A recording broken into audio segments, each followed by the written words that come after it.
Welcome back for the next episode. In previous, we discussed query result equal to function of our data. So this phenomena we discussed a lot, and now already we discussed about these three parameters. Now we have to be go for next type is called the next method.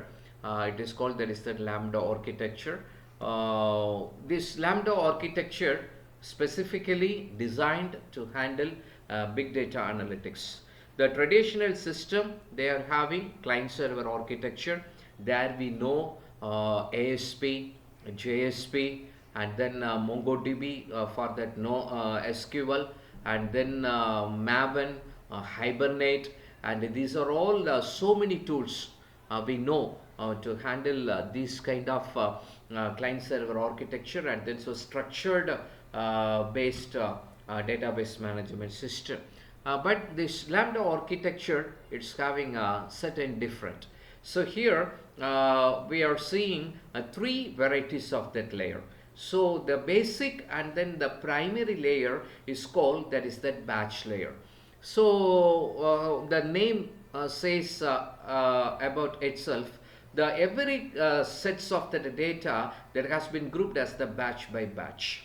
So the incoming of the data that has been derived and put it into a batch, and then so next set of the data that has been put into a batch. So just you have to imagine the FSSI kind of the products, or we are look over into that automobile industry. For a batch, they are producing certain volume of products, either groceries or in that manufacturing industries, in that automobile. So whatever it may be, every lot it's having the certain batch. So that batch is having the unique number. The dates may be varied, the manufacturing dates may be varied, but that batch that has to be same. So in that particular batch, there will be the lot of products. We say that is the lots. So the lots of the products be there. The same way in that Lambda architecture, the for the particular time interval, the data that has been grouped as the term is called that is that batch. That has been controlled by that batch layer. And the next one, it is called that is that serving layer. So this is the important concept behind that the serving layer. So in the serving layer, the data that has been served in both the end, either the query that has been passed to that server, or the result that has been given into the user. So in the both way, that has been handled by the serving layer. And the next one, it is called that is the speed layer.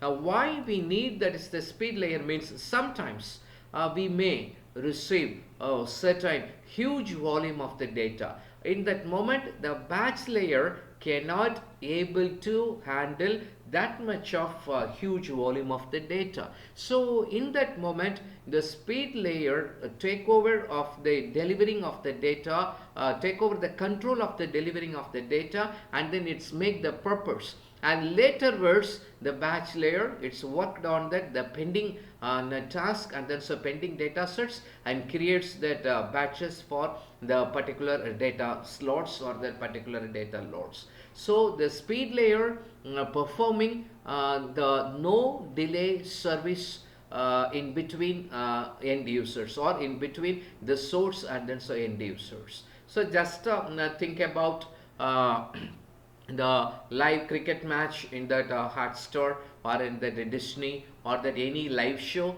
happened in that Hotstar, and then Disney. Now the people are look over into the Big Boss. So there the people are seeing there is live things that's happened in that house for the 24/7 in that Hotstar. So how it's possible? So the thing what's happened in that house immediately will see by the person, those who is seeing what's happening in the room of that Big Boss. So this will take care by that speed layer. in some of the moment the big boss is coming for that event, and also more number of the people is going to see what the big boss is going to say with the contestant.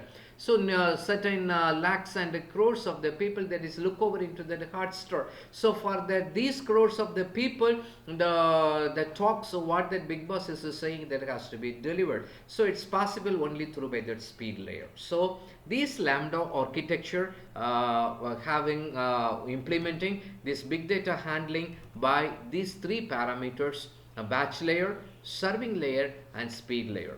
And that's the next episode we are going to see what are all the queries behind these things.